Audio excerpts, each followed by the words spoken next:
Assalamualaikum warahmatullahi wabarakatuh. Sahabat-sahabat subscriber yang berbahagia dimanapun berada, semoga selalu dalam keadaan sehat walafiat, tak kurang suatu apapun, murah rezeki, yang jelas bahagialah. Nah, kali ini admin akan melanjutkan novel dengan judul Ayah Tiri, memasuki episode ke-7. Namun ada baiknya untuk yang belum subscribe, silahkan klik tombol subscribe, kemudian tekan tombol loncengnya agar tidak ketinggalan nantinya apabila sudah tayang episode terbaru. Terima kasih. Azan subuh berkumandang. Kukucek kedua mata dari balik kacamata ungu kesayanganku. Suasana di luar rumah masih sepi dan agak gelap. Supir bus dan sang kondektur masih bercakap-cakap pelan. Dari merekalah aku tahu saat ini sudah melewati Cikarang. Sebentar lagi akan sampai Bekasi Timur. Aku kos di daerah Kayuringin Jaya, Bekasi Barat, tak terlalu jauh dengan Mall Metropolitan. Melewati gerbang tol Bekasi Barat, aku pun melangkah ke depan, bersiap-siap akan turun. Beberapa penumpang lain melakukan hal yang sama.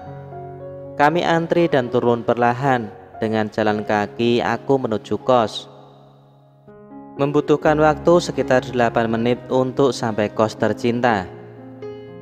Kos 2 lantai itu masih sepi. Mungkin sudah ada beberapa teman kosku yang bangun. Hanya saja mereka memang sering bermalas-malasan di kamar sebelum berangkat kerja. Assalamualaikum. Salamku pelan saat mulai menaiki tangga lantai 2. Ada jawaban pelan dari atas. Gita tersenyum lebar menyambutku. Gita adalah tetangga kos yang paling ramah padaku. Mungkin karena kami sama-sama berasal dari Jawa Tengah. Dia dari Pemalang, sedangkan aku dari Purwodadi. Teman kos yang lain semuanya berasal dari Jawa Barat. Ada beberapa yang dari Jawa Tengah juga, tapi berada di kamar bawah. Oh ya, kos ini ada 10 kamar, 5 kamar di bawah dan 5 kamar di atas. Kamar atas hanya terisi 4 karena satu kamarnya jadikan gudang. Kita sering curhat padaku soal tunangannya. Ayahnya yang sakit stroke dan ibunya yang harus cari nafkah dengan jualan nasi pecel keliling. Hai Lia, piye kabarmu? Wah, baru kamu tinggal 4 hari aku udah kangen loh. Tanyanya sambil cengengesan. Bawa oleh-oleh enggak? Dia kembali tersenyum saat ikut masuk ke kamarku. Bawa? Ini buat kita tersayang, jawabku kemudian. Bingkisan putih itu berisi keripik tempe dan rengginang. Opo iki? Bukan suike toh? Gak doyan aku, tanyanya sambil mengintip plastik putihnya.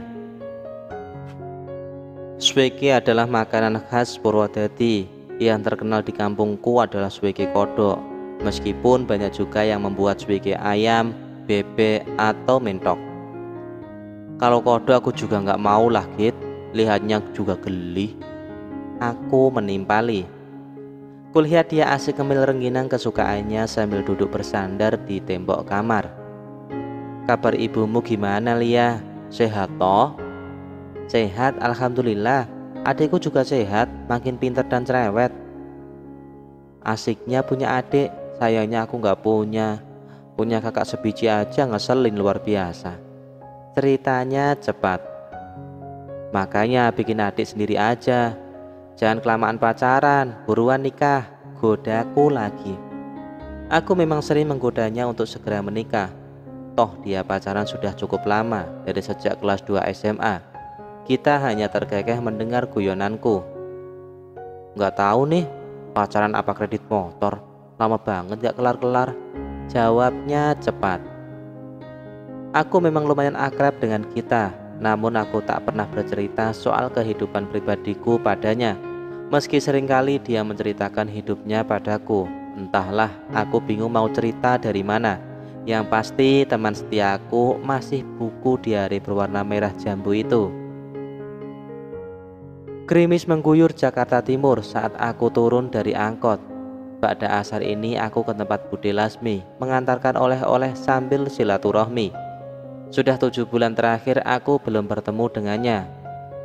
Budi Lasmi adalah seorang janda yang bekerja sebagai asisten rumah tangga di rumah Pak Hermawan. Dia sudah menganggapku seperti anak sendiri. Maklumlah, Budi Lasmi memang tidak memiliki keturunan. Setelah ditinggal pergi suaminya 12 tahun lalu, dia tidak menikah lagi sampai saat ini. 10 tahun Budi Lasmi bekerja di rumah bosnya. Dia bilang kedua bosnya sangat baik sehingga membuatnya betah bekerja di sana.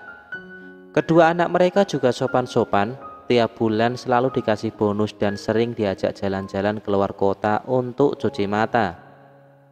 "Assalamualaikum Pak Karno," sapaku dari balik pagar saat aku sampai di rumah mewah bertingkat 2 itu. Pak Karno, satpam di rumah itu segera membuka pagar untukku. Dia membuang puntung rokoknya cepat. Kami memang sudah kenal karena beberapa kali aku main ke rumah ini dan beberapa kali juga aku menginap di sini. "Waalaikumsalam Mbak Lia, udah lama gak kesini ya Mbak, gimana kabarnya?" Pak Karno tersenyum ramah. Ku berikan bingkisan kecil padanya. Isinya sama dengan bingkisan untuk kita tadi pagi. Berulang kali Pak Karno mengucapkan terima kasih. Setelah ngobrol sebentar, Pak Karno mengantarku ke kamar Budi Lasmi. Kulihat Budi Lasmi masih sibuk di dapur, mungkin masak untuk makan malam. "Bude, Lia bantu ya," sapaku kemudian. Budi Lasmi tampak kaget, menoleh ke arahku kemudian tersenyum lebar. "Ora usah, cuma masak cumi sama kerang permintaan Mas Galih. Ada teman-temannya datang, tapi ini sudah selesai kok," jawab Budi Lasmi cepat. "Kapan kamu datang? Bude nggak lihat tadi, maaf ya," ucapnya lagi. Kulihat Budi Lasmi mematikan kompornya. "Baru aja kok Bude, ini Lia bawa nasi jagungnya. Tapi nggak tahu deh basi apa enggak Bude. Tadi sih udah Lia angetin di kos, coba Bude cek dulu. Kalau basi ya belum rezeki Bude berarti." Budi Lasmi kembali tersenyum, membuka kotak makan yang kubawa. "Masih enak, Bude makan aja langsung daripada nanti malah basi." "Iya toh. Ayo makan sama kamu sekalian. Udah lama banget gak makan begini, kangen kampung," tambahnya lagi. Aku ikut makan beberapa suap dan berhenti saat ku dengar suara Kak Galih memanggil nama Bude. "Bude lanjut makan dulu biar Lia yang kesana. Mungkin cuma minta tolong bikinin minum atau ambilin sesuatu seperti biasanya Bude," cegahku saat Bude buru-buru menutup kotak makan dariku. Dia mengangguk pelan, masih sibuk mengunyah nasi jagung dan bandeng goreng kesukaannya. "Maaf Kak Galih, Budi Lasmi masih makan, bisa Lia bantu?" tanyaku kemudian. Aku hanya melihat sekilas ruang tengah tempat Kak Galih dan 4 orang temannya berkumpul main game. Mereka menoleh ke arahku bersamaan, mungkin kaget karena yang datang bukan Budi Lasmi melainkan aku. "Lia, kapan datang?" tanya Kak Galih kemudian. Dia memang ramah dan sopan pada siapapun, tak memandang apa status lawan bicaranya. "Barusan Kak, Lia ngantar titipan Budi Lasmi dari kampung," jawabku pelan masih dengan menunduk. Aku terlalu kurang percaya diri, apalagi jika berhadapan dengan banyak laki-laki seperti ini.